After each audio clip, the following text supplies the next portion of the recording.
Ni bamanangan kunnafoni kɛnɛ dayɛlɛnen an ka foli ni walimadɔn bɛ aw ye nin tuma in b'a sɔrɔ aw minnu sigilen don k'aw ɲɛmada walasa kunnafoniw bɛ sɔrɔ Mali kunkan ani diɲɛ fan wɛrɛw kunkan nin y'a tuma selen jɛkulu dɔ bɔra ja Mopti mara la ka na Mali silamɛw ka jɛkuluba au conseil islamique maa ɲɛma an karamɔgɔ Jeudi Cherif Usman Madani Haidara fɛ Bangoni Jɛnginɛbugu la u ka nali kun tɛ dɔwɛrɛ ka n'u ka nisɔndiya yira an karamɔgɔ la a ka au conseil islamique ɲɛmaya la ani fana k'a yira an karamɔgɔ la k'a fɔ olu be a ka bila la sanga ani wagati lutu siribe ka sɔrɔlen don a kumakan bɛ lase karamɔgɔ Musa Fɔnba fɛ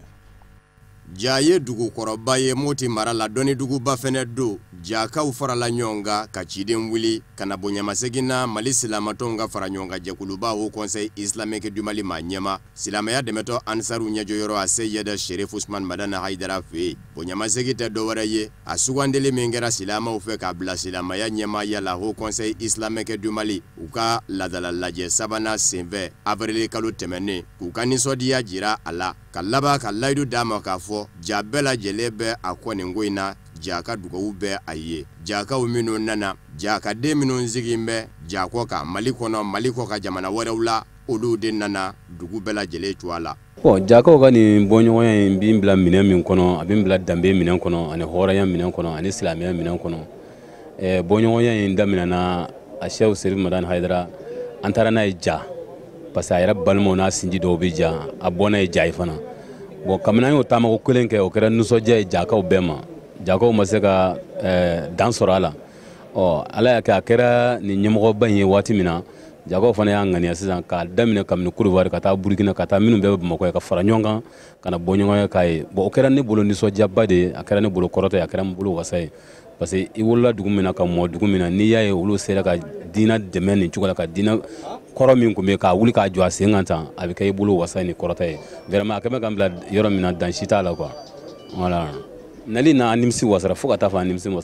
nimisi wasara kosɛbɛ parce que kumakan minnu mɛnna na ani a yɛrɛ y'an kunbɛn ni diinɛ min a y'an kunbɛn ni bonya min ye vraiment a kɛra an bolo wasa ni kɔrɔta ni nisɔndiya ye kosɛbɛ an nimisi wasara kosɛbɛ wa mɔgɔ si tɛ yɛrɛ min ma nimisi wasa sɔrɔ cɛ fara muso kan bɛɛ lajɛlen nimisi wasa sɔrɔ a la an bɛ dugawu de kɛ ala ka ni ɲɔgɔn caya ala k'a mɛn a ka baara la ala kɛra bonya kosɛbɛ sallallahu alaihi wasallam lajali fɛn dɔ yer'u bolo lajali fɛn min bɛ ka Muhammadul Mustafa nɛɛma ni kisi bɛ a ye binakɛ de Imam Aliyu silamɛya banburu tigi o bɛ k'a ka banburu latɛmɛ a mɔdenkɛ mɔ ni o ye a Jeudi Cherif Usman Madani Haidara ye jango a bɛ se kɛ jigi ye silamɛya ye o bonya taara k'o tɛngu Zamzamiyu la u sɔrɔla ka silamɛya don k'a layidu wɔɔrɔ bayatul islamiya ta Zamzamiyu bolo Bangoni Jɛnginɛbugu la Cherifla duba kɔnɔ baaraw kunjara ni dugawu don ye min bɛ se ka to basigi bɛ don an ka jamana kɔnɔ ala ye diɲɛ don o don da maa dɔ bɛ taa ka kanu ani a ka nisɔndiya yira Mali silamɛw ka jɛkuluba au conseil islamique maa ɲɛma alisilamɛya dɛmɛtɔ ansaru ɲɛjɔyɔrɔ an karamɔgɔ Jeudi Cherif Usman Madani Haidara la o hukumu kɔnɔna la Idrissa Fofana ye an karamɔgɔ ja dilan walasa k'o kɛ a ka kanu yira ye an karamɔgɔ la lutu siribe ka sɔrɔlen don a kumakan bɛ lase Abdul Karim Sakɔ fɛ i n'a fɔ maa caman y'a kɛ cogo min Idrissa Fofana a n'a balimaw u nana bonyamasegin kɛ an karamɔgɔ Jeudi Cherif Usman Madani Haidara n'ale au conseil islamique président ɲɛma ye Idrissa Fofana n'a jɛɲɔgɔn u nana bonya k'a ye n'o ye tableau ye a bɛ fɔ min ma nansarakan na statuette n'o ye karamɔgɔ yɛrɛ ja ye bonyamasegin kama a ka se k'a yɛrɛ ɲɛnajɛ n'o ye Idrissa Fofana a y'a yira k'a fɔ baara wɛrɛ b'ale bolo min tɛ nin baara ye nka k'a ye nin kɛrɛnkɛrɛn Mali silamɛw ka fara ɲɔgɔn kan tɔn ɲɛma ye n'o y'an karamɔgɔ Jeudi Cherif Usman Madani Haidara ka kɛ ni au conseil président ɲɛmaya dilen a ma ani ka da ka wuli kajɔ kan jamana basigi baaraw la nana ni n ka baara bolo dɔ de ka na di karamɔgɔ ma parce que n bɛ nin baara kɛ a mɛnna mais n nana genre min di karamɔgɔ ma nin y'a fɔlɔ ye wa tiɲɛ yɛrɛ la n bɛna a laban fana n bɛn'o di karamɔgɔ de ma parce que n bɛ baara wɛrɛ kɛ min ni nin tɛ kelen ye mais nin kɔni nin genre dabɔlen don karamɔgɔ dɔrɔn de kama n tɛ nin kɛ mɔgɔ fila ye nin ye siɲɛ fɔlɔ ni karamɔgɔ ka ɲɔgɔn ye depuis nana ka bɔ Angola n bɛ k'a ɲɛɲini cogo bɛɛ la pour que an bɛ se ka ɲɔgɔn ye mais nin ye siɲɛ fɔlɔ ye an ka ɲɔgɔn ye a diyara n ye a bonyana ma vraiment karamɔgɔ yɛrɛ ye dugawu min k'an ye o yɛrɛ o ye n bɔ bon n b'a yira mɔgɔw la fana komi u ye ja in ye ne ka baara de don donc u b'u hakili to a la donc ni mɔgɔ min mago sera genre wɛrɛw ma n bɛ se k'o ko olu ye il y a pas de problème. Il y a famille. Ni malmaw de nana kana nin cadeau ke aye surtout a kele an dajuru samabaga de ami wati min kɔnɔna la an wajulikɛla denmisɛnninw ani an diinɛ baarakɛlaw ye bonya n bɛ se ka fɛn min fɔ nin bonya min filɛ nin ye ale yɛrɛ fana kɛla an ka amiru ye ɲina n'o ye Haut Conseil islamique di Mali ye o de kama an fana wulila ani an balimaw kana nin cadeau nin k'a ye o sira fana kan. min y'an karamɔgɔ yɛrɛ a seri Cherif Usman Madani Haidara a y'a yira k'a fɔ a nisɔndiyara ni bonya na kosɛbɛ ko ka d'a kan maa de bɛ wuli ka maa sɛgɛrɛ ni fɛn ye maa min i y'a kanu ko kanu k'o ka bon ni fɛn bɛɛ lajɛlen ye ko nin ye kanu ye ka ɲɛsin ale ma k'a b'a ɲini dalimasa fɛ ala ka anu bɛɛ lajɛlen kanu a ye duwadon kɛ bonya in kɛbaa ye a n'a taamaɲɔgɔn bɛɛ lajɛlen fo ka taa se jamana yɛrɛ bɛɛ lajɛlen ma wa duwawudon o de kɛra ka baara kun cɛ. Au Conseil islamique bolofara min bɛ sigida fɔlɔ la o maaw taara imama ɲɛmaw fɛ u ka tagali kun tɛ dɔwɛrɛ ka taa u ka biro kura maaw yira imama alimamiw na ali ka alimamiw ka dugawudon ani u ka bilasiralikaw ɲini an ma ladɔnniya k'a fɔ nin baara ninnu yɛrɛ kɛra juye kalo tile 3 Korofina misiriba kɔnɔ Kafunɛ Bacili Baba Keyita ani Nuhu Kone tun bɛ Cherifla Jabaraniso tɔgɔ la. Nin bɔɲɛ ye laada ye Mali silamɛ diinɛ ɲɛmɔgɔw ka fara ɲɔgɔn kan jɛkulu Haut Conseil islamique du Mali bolofara min ni o bɛ Bamako sigida fɔlɔ kɔnɔ ka tɛmɛ ni foli in ka sira ye u b'a fɛ ka gɛrɛɲɔgɔnya bange ani ka jɛɲɔgɔnya siraw sinsin u ni u ka sigida politigiko maa ɲɛmaw jamana cakɛdabaw ɲɛmɔgɔw ladalatigiw ani diinɛ ɲɛmɔgɔw ni ɲɔgɔn cɛ sigida fɔlɔ kɔnɔ ka sɔrɔ ka labana k'u ka bilasiralikanw n'u ka ladilikanw sɔrɔ. An nisɔndiyalen don sɔgɔmada in na ka Haut Conseil islamique bureau communal reçoit anw fɛ yan ne ni n ka équipe bɛɛ lajɛlen na ka daminɛ premier adjoint na fo ka se 5e adjoint na a bɛ silamɛya de kɔrɔta a bɛ silamɛya de tanu a bɛ baara de kɛ fɔ a bɛ sariya de kɛ fɔ n'u nana k'a fɔ ko mairie bɛ yan maire bɛ yan bureau sigira commune kɔnɔ ko hakili ɲuman sɔrɔ k'a fɔ olu ni maire de ye baara kɛ ɲɔgɔnmaw ye k'a fɔ olu ni maire de bolo kan ka di ɲɔgɔn ma pour que baara nin ka ɲɛ anw bolo ka ɲɛ u bolo ko hakilina ɲuman ta k'an sɛgɛrɛ an b'u fo k'u wariɲuman dɔn. Je suis très content conseil ka visite la n fɛ yen a kɛra présentation du bureau ye olu ka bureau présenté na an tilala ka hakili falen an bɛna partenariat min kɛ an ni ɲɔgɔn cɛ pour que ka se ka commune basigi gɛlɛya minnu bɛ commune kɔnɔna na an bɛ se ka hakili jagabɔ ɲɔgɔn fɛ pour que ko solution sɔrɔ olu gɛlɛya la. N y'o de f'u ɲɛna u ka bureau nin filɛ ka sigi u man k'u da parce que n'a sɔrɔ commune bɛ gɛlɛya kɔnɔ silamɛya taabolo la misiri dɔw tun bɛ yan u datugunen don mais ala ye n dɛmɛ ani Sise l'actuel président la olu ye n dɛmɛ sera ka bɛn don fidèles ni ɲɔgɔn cɛ misiri dɔw basigira. U ka taama tɛmɛnin kɔfɛ Bamako sigida fɔlɔ mairie kɔnɔ commissariat du 6e arrondissement policiso kɔnɔ ani dugutigiw fɛ yen tour sera diinɛ ɲɛmɔgɔw ma Mali alimamiw ka fara ɲɔgɔn kan jɛkuluba limama min ni o ka bolofara bangelen don Bamako sigida fɔlɔ kɔnɔ u bisimilara o imamuw de fɛ Bamako sigida fɔlɔ Haut Conseil islamique ɲɛmayaso ani sigida fɔlɔ limama ɲɛmayaso ka sigi senfɛ kumaɲɔgɔnya nafaman caman fɔra minnu bɛ kɛ sababu ye ka jɛɲɔgɔnya siraw ani teriya siraw sinsin kɛnɛ min senfɛ dunanw y'u ka biro kura lisi bɔ k'a di Bamako sigida fɔlɔ imamuw ka tɔnba limama ɲɛmayaso ma. An ye Haut Conseil biro kura sigi commune kɔnɔ bon yanni an k'an bolo don baara la maaba dɔw bɛ commune kɔnɔ an y'a k'an yɛrɛma wajibi an ka na ka na bonya da olu kan ka dugawu ɲini olu fɛ k'u hakililaw ɲini an'u ka kuntilaw ɲini yanni an bolo ka don baara la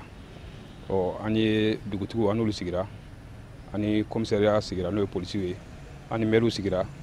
bi an nana ka na an ka diinɛmɔgɔw fɛ yen n'o ye an ka alimamilakaw ye u ka dugawu k'an ye ka tɔn in kalifaw la k'an yɛrɛ kalifaw la an ka jɛ ka baara kɛ ɲɔgɔn fɛ walasa commune ka se ka taa ɲɛ u ye commune alimami bɛɛ de labɔ ko sabu ka da kan tɛ ko fitinin ye Haut Conseil bɛ commune bɛɛ lajɛlen na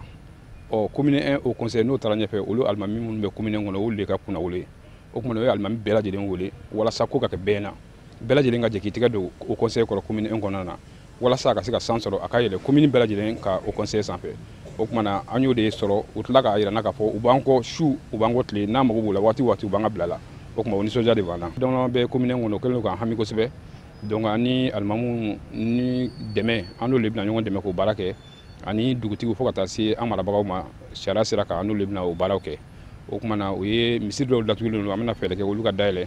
o tɛmɛnen kɔ mɔgɔ minnu bɛ yen n'u ka so jɔlen don kɔda la dugutigiw k'a ma k'an n'u ka jɛ ka fara ɲɔgɔn kan ka mɔgɔw sensibiliser walasa u k'u ka sow bɔ yen ani fo ka taa se ɲamankow ma donc baara caman bɛ commune kɔnɔ an b'a dɔn an n'olu ka tɛgɛ di ɲɔgɔn ma o de bɛna kɛ sababu ye k'o baaraw ko olu nɔgɔya an bolo an n'u bɛna jɛ k'o baaraw de kɛ ni ala sɔnna ma commune au conseil bɛɛ k'a dɔn k'a fɔ o conseil ye bɛɛ de ta ye an ka jɛ k'a baara ni silamɛya dɛmɛnan de don wa silamɛw bɛɛ lajɛlen ka tɔnba de don o kuma fɛn fɛn bɛ k'a kɔnɔ a bɛɛ bɛ silamɛya de représenter o kuma n'a ye san sɔrɔ silamɛya ka kunna wolo de don silamɛya ka bonya de don. Ligue des imams et érudits de la commune 1 du district de Bamako u ye hakili sigi di Haut Conseil islamique de la commune 1 du district de Bamako ma k'a jiru la k'a fɔ u ka dɛmɛ ɲɔgɔnyaw bilasiralikanw ni ladilikanw ka fara duwawudenw kan olu tɛna kɔ tigɛ. Haut Conseil islamique min bɛ commune 1 kɔnɔ a sigira mandat fɔlɔ banna u y'a kurakuraya a Sise kɛra Muhammad Sise a ɲɛma kɛra Muhammad Sise ko Mayiga caman b'a dɔn n'o de o y'a ɲɛma ye. O n'a ka tɔndenw nana limama min bɛ commune 1 kɔnɔ u nana ka na u kalifa an na ala ta kɔfɛ o tuma la sɔgɔmada in na an y'a banna jama kulu bɛ sigi min na an b'o sigi de la an fana b'a fɔ an bɛ ala tanu an b'a barikada masa ɲuman in diɲɛ laharama tigi siba ɲuman an bɛ sala kan kisi nɛɛma b'a kan anw y'a ka kalifa minɛ ala ta kɔfɛ ala k'a to an kɔnɔ bonya in a y'an fa a y'an sankɔrɔta aw y'a dɔn k'a fɔ o tuma la a ka kan ni baara min ye dɛ a y'o de kɛ ni maa dun ka kan ni min ye n'i y'o kɛ ka ban i t'a ye foli dama de i bɛ foli de k'a tigi ye ni min bɛ d'a kan o ye duwawu ye. Nin kuranɛ sanuman kalanni ani duwawudenw ye limama ka bureau communal min bɛ Bamako sigida fɔlɔ kɔnɔ ani Haut Conseil islamique de la commune 1 du district de Bamako ka sigi kun cɛra. Nɔnɔla baarakɛla minnu bɛ an ka jamana kɔnɔ olu ka ɲɔgɔn ye b'a ta ko 4nan kɛ ka bɛn sibirido juin kalo tile 29 ma u ka ni ɲɔgɔn dalajɛ tun bɛ tali kɛ dakun mun kan o de ye nɔnɔ bɛ se ka bayɛlɛma ka kɛ fɛn minnu ye an b'aw ladɔnniya k'a fɔ u kanubaga ani u dɛmɛbaga caman tun bɛ a kɛnɛ kan Sadio Sidibe ani Fuseni Keita tun bɛ Cherifla Jabaraniso tɔgɔ la. Mali ye bagan mara jamanaba ye min b'a ta saga ba fo ka taa se misi ma jateminɛw y'a jira k'a fɔ ko bagan cayalen bɛ taa jɔ fo $10,000,000 fo ka taa se $31,000,000 ma an bɛ don min ko bi nɔnɔ baarakɛlaw ka jɛkulu min bɛ yen o ɲɛmaa y'a jira k'a fɔ ko tile o tile u bɛ nɔnɔ 104 de bɔ. K'a daminɛ 2006 fo bi anw ni ninnu bɛ baara la ɲɔgɔn fɛ vraiment don o don de mɔgɔ kura bana misali la an bɛ baara daminɛ tuma min an ka réseau la an tun bɛ litiri min sɔrɔ an bɛ se k'a fɔ a tɛ tɛmɛ litiri 500 ka tile kɔnɔ mais bi litiri an bɛ litiri min sɔrɔ a bɛ biriki litiri 104 tile o tile. Donc mais mun bɛ gɛlɛya bɛ yen o ye suguko de hali sisan ne ko i bɛ taa hali ɲamana an ka centre min kɛ Turubama o bɛ ɲamana i bɛ taa nɔnɔ sɔrɔ yen sinon a bɛ bɔn parce que sugu tɛ yen. Lajɛrɛ ye min ni nin y'a siɲɛ 4nan ye maa minnu tun bɛ kɛnɛ kan ni olu y'u dɛmɛbaw ye olu ka nisɔndiya jira ni ka tila k'u ka dɛmɛ kurakuraya k'a ɲɛsin u ma min b'a to baganmara bɛ se ka bila ba la cogo min na ani fana banakuntanw bɛ se ka kɛlɛ cogo min na baganw cɛla an ka jamana kɔnɔ. CEDEAO y'a ta ko initiative u y'o kɛ k'o lajɛ o ɲɛna bogo sisan u bɛna taa ni nɔnɔ fana ye bon n'ala sɔnna ma décembre kalo la CEDEAO faama jamana ɲɛmɔgɔ bɛɛ kan ka ɲɔgɔn sɔrɔ Abuja bon nɔnɔtigiw b'a fɛ n'u ye ɲɔgɔn sɔrɔ yen u ka nɔnɔko kuma ka fɔ a la a ka f'u ye u k'a mɛn jamanatigiw k'a dɔn k'u kan ka wuli k'u jɔ ka fɛn kɛ nɔnɔtigiw ye ka tɛmɛ a bɛ yɔrɔ min na sisan kan. An ka laɲiniw ye ka se k'a kɛ mɔgɔw ka nafa sɔrɔ u ka bagan mara la baganw ka kɛnɛya adamadenw ka kɛnɛya an ka sigida fana ka kɛnɛya parce que baganw ni an ka baaraw bɛɛ bɛ sigida fana tɔɔrɔ dɔɔni donc olu bɛɛ faralen ɲɔgɔn kan olu bɛ kɛ an ka baara ye k'a fɔ ko nin nɔnɔ semaine hukumu na kunɲɔgɔn kelen hukumu na anw bɛ fɛ mɔgɔw ka u hakili lase mun ma o ye k'a fɔ ko hali n'an bɛ kɛ nɔnɔ minbaga ye nɔnɔ jɔyɔrɔ ka bon an yɛrɛ ka farikolo kɛnɛya la a kɛnɛyako la mais an kan k'a dɔn ko n'an bɛ nɔnɔ min an kan ka nɔnɔ suguya bɛɛ min nɔnɔ caman bɛ sugu kan mun tɛ nɔnɔ lakika yɛrɛ an donna nɔnɔ feere alhamdulilayi musow b'an bolo denw b'an bolo an bɛ ka balo nɔnɔ de la nɔnɔ feere an bɛ ka denw balo de la an ye nafaba de sɔrɔ nɔnɔ feere in na an bɛ jeune diplômés wele ni minnu ma baara sɔrɔ u ka gɛrɛ an na vraiment baara kani bɛ baara bɛ an yɛrɛ de nɔnɔ feerelaw bolo mun ka se ka baara sɔrɔ misi nɔnɔ bɛ kɛ nɔnɔ kɛnɛ y'a fɔlɔ ye o mana bɔ yen yawuru b'a la nɔnɔ kumu b'a la ani bɛri b'a la ani fromage frais b'a la fromage wagashi b'a la donc ani dɛgɛ hakilina in kun dɔ fana ye min b'a to bayɛlɛmali ani fo ka taa se bagan mara la kodɔnni ma an ka jamana kɔnɔ fo ka taa se jamana wɛrɛw ma nɔnɔ baarakɛlaw ka haminakoba ye min ye bi jamana ɲɛmɔgɔw k'u kɔfilɛ u la min b'a to iziniba dɔ bɛ se ka jɔ min bɛ se ka kɛ sababu ye ka nɔnɔ bayɛlɛma an bɛ fɛ mɔgɔw k'a dɔn nɔnɔ misi nɔnɔ nafa min b'a la quoi an bɛ fɛ k'o de yira mɔgɔw la misi nɔnɔ a bɛ bayɛlɛma ka kɛ fɛn caman ye an y'a bayɛlɛma an b'a kɛ sirimɛ ye an b'a kɛ fromage an b'a kɛ yawuru ye a bɛ kɛ nɔnɔ dɛgɛ fana na a bɛ kɛ nɔnɔ kɛnɛ bɛ yen o bɛ kɛ basi la donc an b'a kɛ fɛn caman ye an ka jɛkulu n'o ye paflapumu ye o bɛ baara kɛ depuis nɔnɔ bɔyɔrɔ f'a miyɔrɔ nɔnɔ bɔyɔrɔ o kɔrɔ depuis wɛrɛda la misiw bɛ se ka nɔnɔ ɲuman sɔrɔ cogo di misiw ka nɔnɔ bɛ se ka caya cogo di parce que n'a y'an ka misiw jateminɛ litiri 1 don litiri 2 de don tile kɔnɔ mais olu bɛ se ka taa litiri 5 la litiri 10 na tile kɔnɔ cogo di u bɛ se ka taa litiri 20 na tile o bɛ se ka balo ɲuman sɔrɔ cogo di misigɛnna yɛrɛ misitigi bɛ se ka balo i ka misi la cogo di après n'o kɛra nɔnɔ caman nana o nɔnɔ in fana bɛ se ka bayɛlɛma cogo di n'o bayɛlɛmana o fana bɛ se ka sugu sɔrɔ cogo di donc kulu an b'olu de bɛɛ fara ɲɔgɔn kan k'u dɛmɛ k'u bilasira k'u kɛ kulu ye n'o bɛ wele coopérative ɲɛnajɛ in kun cɛra ni nisɔndiya caman ye nɔnɔ ko o ma kɛ maa si nɛgɛla ye kɛnɛ in kan u ye nɔnɔ sarada fufalaki mama de garijɛgɛ kɛnɛ sɔrɔ an b'aw ladɔnniya k'a fɔ kɛnɛ in kun cɛra ni nisɔndiya ani farifoni caman ye Cherifla tele ɲɛmaaw ka cidenw ni Abidjan zigiridalaw ye ɲɔgɔn ye ka bɛn juin kalo tile 25 ma u ka ni ɲɔgɔn ye bɛ bila minɛn min kɔnɔ o de Cherifla tele ka hamina ye zigiridalaw ka se ka baara kɛ wasa kɔnɔ cogo min na a bɛ bila o minɛn de kɔnɔ Mariatu Jalo bɛ ɲɛfɔli caman kɛ a ko kun kan zigiridala ninnu bɔra Buake, Yamsokro, Gagnoa, Abwaso, Dalua ani Abidjan ni ngana u ka dɔnniw kanguruya zigirida kan ni kalanbolo in sigila sen kan Cherifla jabarani ɲɛmayaso fɛ vraiment an b'a deli Ala fɛ Ala kana nin kɛ sigi in laban ye parce que sigi min de don a b'a to zigiridalaw yɛrɛ b'a dɔn u bɛ baara min na a b'a to fɛnɛ zigiridalaw bɛ courage ta ka baara kɛ donc vraiment sigi a diyara n ye kojugu an bɛ tele ɲɛmɔgɔ bɛɛ fo an nana sigi min na n'an ka Ala fo ka Ala wale ɲuman dɔn an bɛ an ka Cherifuba in fo min ye Haidara ye ɲa fo Bamako parce que an b'ale suma le kɔrɔ TV Cherifla nana Abidjan a siɲɛ fɔlɔ tɛ nin ye a filanan de bɛ nin ye vraiment n'u nana bi kɛnɛ nin kan an nisɔndiyala o ye information min d'an ma an tun tɛ nin si kalama an tun bɛ dibi de la mais an bɔla dibi la an b'a fɔ ko alhamdulilayi rabbil alamina an kun bɛ nin laɲini kabini waati jan bon an b'a fɔ ko TV Cherifla mɔgɔw vraiment an b'u fo k'u tanu k'u barikada internationalement an b'a dɔn télévision fɔlɔ min bɛ se ka télévision fɔlɔ min wulila k'a fɔ ko a bɛ baara kɛbagaw deli u ka baara la a b'u informer u ka baara la baara kan ka minɛ cogo min na n'a man ka minɛ cogo min na normalement artistes de bɛ wuli ka se télé ma k'u ɲininka u ka critère la wa téléso yɛrɛ ka fɔ ka wuli k'a ka déplacer ka artistes invité ka na a ye na an ka ɲɔgɔn faamu baara ka kan ka kɛ tan a kan ka kɛ tan vraiment anw t'a dɔn an b'a fɔ cogo min na quoi an b'a fɔ de dɔrɔn ko vraiment merci à la TV Cherifla Ala k'aw sara quoi critère fɛn fɛn fɔra an ɲɛna an y'a dɔn sisan artisiya yɛrɛ ye mun de dɔnkilida ye mun ye zigirida yɛrɛ ye mun ye bon mɔgɔ bɛ baara la ni a ka laɲini ale ka hakilina ye fɛn dɔ ye ale bolo de b'a ɲa ka sɔrɔ tuma dɔ baara kɛbagaw de b'a dɔn min b'a ɲa ani min t'a ɲa ka déplacer ka na mɔgɔw informer o la vraiment non par la grâce de Dieu an b'a fɔ de dɔrɔn k'u ni ce ko Ala k'u sara bon baara bolila min kan o ye zikiri yɛrɛ tagacogo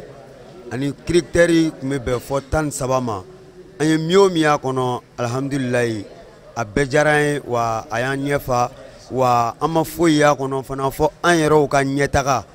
tuma dɔ la télé y'a dabɔ an yɛrɛ ka ɲɛtaga le kama parce que fɛn o fɛn b'a la a nafa foyi tɛ se télé ma fɔ dɔnkilidalaw wala a dacogo a n'a kɛcogo fɛn o fɛn kɔni fɔla an ɲɛna critère 13 nin kɔnɔ a bɛɛ diyara an ye an y'a bɛɛ faamu ni ala sɔnna fana a baaracogo ɲuman ala k'a nɔgɔya an ye. K'aw ladɔnniya k'a fɔ nin kalanbolo min n'a sigila sen kan Cherifla TV ɲɛmayaso fɛ zikiridalaw ka fɔ la a kun bɛ walasa halisa dɔ ka fara wa kilipuw ɲɛni kan. K'aw ladɔnniya k'a fɔ kalanbolo in sigila sen kan Fédération Ansardine ale bolofara min bɛ Abidjan Nord o ɲɔgɔn dalajɛ soba kɔnɔ. An nisɔndiyalen don an yɛrɛ sɔrɔlen nin baara nin na i n'a fɔ nin ye télé ka baaraw de Cherifla a bɛ baara kɛ ni mɔgɔ minnu a ka gɛrɛ u la ka se ka baroɲɔgɔnya tɛmɛ i n'a fɔ o y'a ka baara taabolo ye cogo min na o sira fɛ a ka baara fanba fana télé zikiri ko la Cherifla jɔyɔrɔ ma dɔgɔya a la a kɛra sababu ye ka zikidaraw lase zikidaw fana kɛra sababu ɲuman ye a ma. Bon, a y'a kanu baara yɛrɛ taabolo ɲuman ye min ka kɛ ni autorité de la communication o min bɛ Mali la o baaraw laɲini cogo min na ni télé yɛrɛ fana ka laɲini ye min ani télé bɛ mɔgɔ minnu ta ye olu ka hakilina ye min a la bɛn sabatili ni kow la an ye o hakililaw de labɛn point 13 ɲɔgɔn na conférence ɲɔgɔnna dɔ kɛra Bamako sunkalo kɔnɔna na président y'a ɲini an fɛ an ka se ka na Côte d'Ivoire fana ka na Ivoiriyɛnw ka zikidalaw fana fara ɲɔgɔn kan ni ka se ka kuma ni o ye. Vraiment an ka hakilina kɛra min hakilina ɲumanba de don a kɔni donna an da cogo min na an b'a jigiya an sera k'a fɔ ten mɔgɔw fana y'a yira ko an sera ka min fana fɔ k'o fana faamuna o de tun ye laɲini vraiment nisɔndiyara foli belebeleba y'an karamɔgɔ ye n'o ye Cherifla Haidara ye ale de ka laɲini baaraw ka kɛ a kɛcogo ɲuman na. An b'an kun da diɲɛ fan wɛrɛ kibaruyaw kan mun bɛna walawala karamɔgɔ Musa Fɔn b'a fɛ.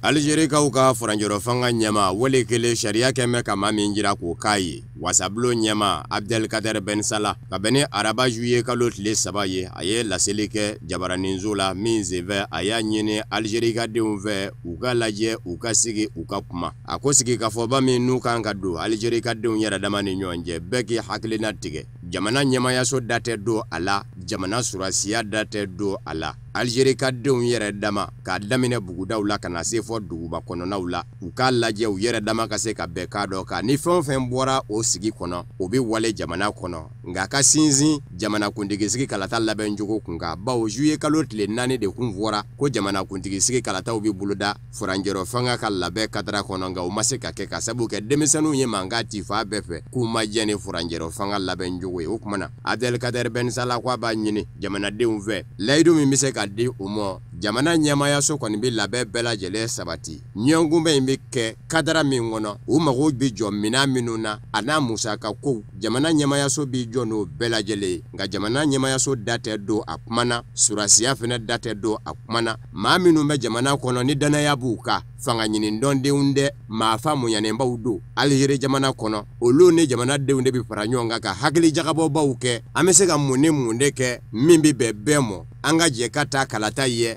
jamana ɲɛmaa da u ka dabila ten a y'a yira k'a fɔ sigikafɔ in kan ka kɛ teliya la barisabu ka da ka jamanakuntigi sigi kalata fana kan ka kɛ teliya la bi in na ko Algérie jamana bɛ farati danga de la k'a sabu kɛ fanga bondaw minnu bɛ yen a kunkolo yanfan ye jamana ɲɛmayaso ye n'o tɛ yen fo nɔna bila ale b'o min ɲɛmaya la ale ye wasabulo dɔ de ɲɛmaa ye jamana de bɛɛ lajɛlen ma kala ta ale ye o ye fiɲɛ dɔ ye min kan ka ladila bɛnkanfanga kɔnɔ a ko maa o maa de bɛ yen ni hakilina wɛrɛ b'i la janko e kelen ni yɛrɛ sago o ka se ka kɛ k'i k'o bila kɛrɛfɛ i k'i miiri Algérie jamana na a ko a kuma sen bɛ Algérie jamana ka segin a kɔrɔlen la n'o ye basigi ani jɔlenya min n'a dɔnkun bɛ n'o ye a danjɛbɔɲɔgɔn jamanaw fɛ fɔ ka taa se diɲɛ seleke naani setigi jamanaw ma.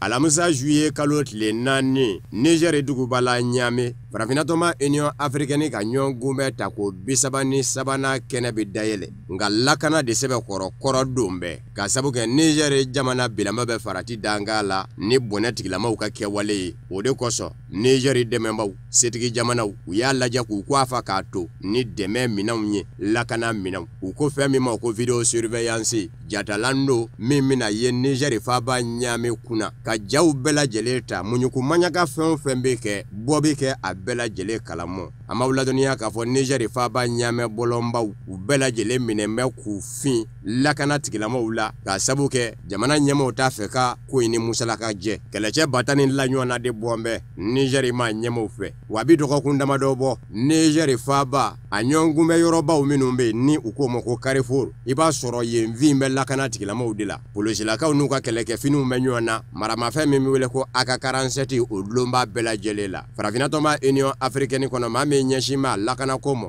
o y'a yira k'a fɔ sɛgɛsɛgɛli bɛna kɔrɔ don tile damadɔ in kɔnɔ Niger farafinatɔma Union Africaine ka ɲɔgɔnkun bɛ ba kɛnɛ ka faaba la ɲame kɛrɛnkɛrɛnnen ɲɛna dunanjigisobaw minnu bɛ yen ni jamana ɲɛmɔgɔw bisimila yɔrɔ bɛ kɛ yen ye ani lajɛ yɛrɛ bɛ taa kɛ yɔrɔ min na palais de congrès nin bɛɛ lajɛlen na minɛ k'a larawe sɛgɛsɛgɛlikɛlaw fɛ yanni maaw ka bisimila a kɔnɔ wa ka maaw to a kɔnɔ fana gɛrɛndɛ bɛna bonya sɛgɛsɛgɛli kunda an b'aw ladɔnniya k'a fɔ jamana ɲɛmaa 30 ɲɔgɔnna de makɔnɔnen don Niger duguba la ɲame minnu bɛna jɛ ka lajɛ in boloda ɲɔgɔn fɛ farafinatɔma Union Africaine ka lajɛ nasaralatɔma Union Européenne ka bolofara min ɲɛsin bɛ lakanako ma ECAP Sahel la farafina cɛcɛ kana jamanaw na o fana ye Niger dɛmɛ ni lakana minɛnw ye conteneur 14 ɲɔgɔn na a kɔnɔmina bɛɛ lajɛlen ye lakana minɛnw ye kɛrɛnkɛrɛnnen ɲɛna subahana mansiw ka se ka nɛgɛmafɛn sɛgɛsɛgɛ k'a dɔn n'a b'i kun i larawele n'o ye k'i fu ye o dasilen de bɛ conteneur 14 ninnu kɔnɔ.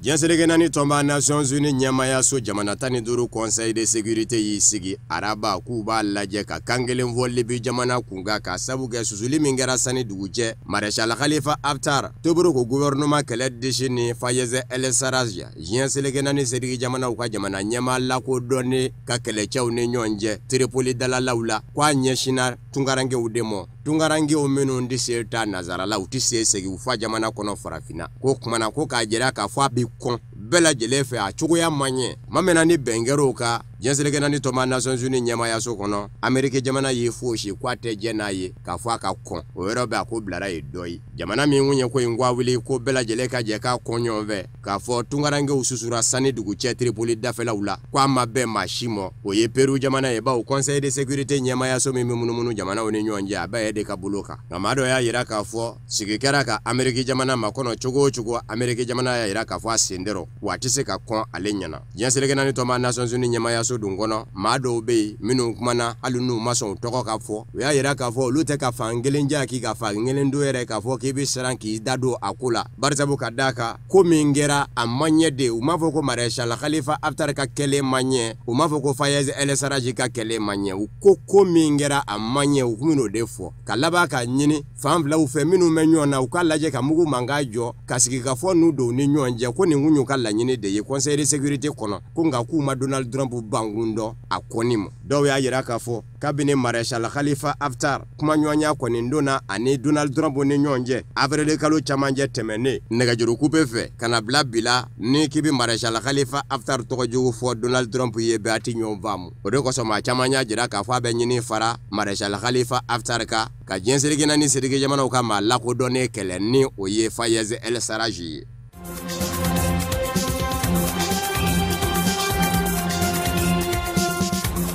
Ethiopie jamana kun bɛ surunani don min na Sudankadenw yɛrɛ dama ni ɲɔgɔn cɛ surasiw ni furubatɔ ɲɛmaw a sen bɛ ka sira sɔrɔ ni farafina tɔnba Union Africaine ka dɛmɛ ye ka sabu kɛ surasiw ni furubatɔ ɲɛmaw sera ka sigi araba juillet kalo tile 3 faaba la Khartoum ka dɔ fɔ ɲɔgɔn ye furanjɛrɔ fanga labɛncogo kunka a jirala k'a fɔ u ye ɲɔgɔn sɔrɔ dunanjigiso dɔ la min dogon kun bɛ bɛɛ lajɛlen la lakana yɛrɛ kama bawo ni min jɛna surasiw fɛ kɔsada in na n'a kun kɛra sababu ye ka sigi ka fɔ dulo hali bi a tɔɔrɔ bɛ dɔw dusukun na sigi ka fɔ in sera ka kɛ furubatɔ jɛkulu min bɛ wele ko Alliance pour la liberté et le changement n'o fura damaden ni surasiw bɛɛ kuma na o ye maa 5 bɔ surasiw ye surasi ɲɛmaa 7 di bɛn taara kɛ fɛn min kan o ye furanjɛrɔ fanga min bɛna sigi sen kan ka fanga labaara ka taa kalata ye surasi bɛ kɛ 7 ye furubatɔ ɲɛmaa bɛ kɛ 7 ye o ye maa 14 ye 15nan fan filaw bɛ jɛ ka bɛn maa dɔ ka k'o sigi kalo 18 bɛ kɛ furanjɛrɔ fanga la ka fanga labaara fan filaw fɛ o b'a jira k'a fɔ furanjɛrɔ fanga in bɛ san 3 de kɛ senna Sudan jamana kɔnɔ.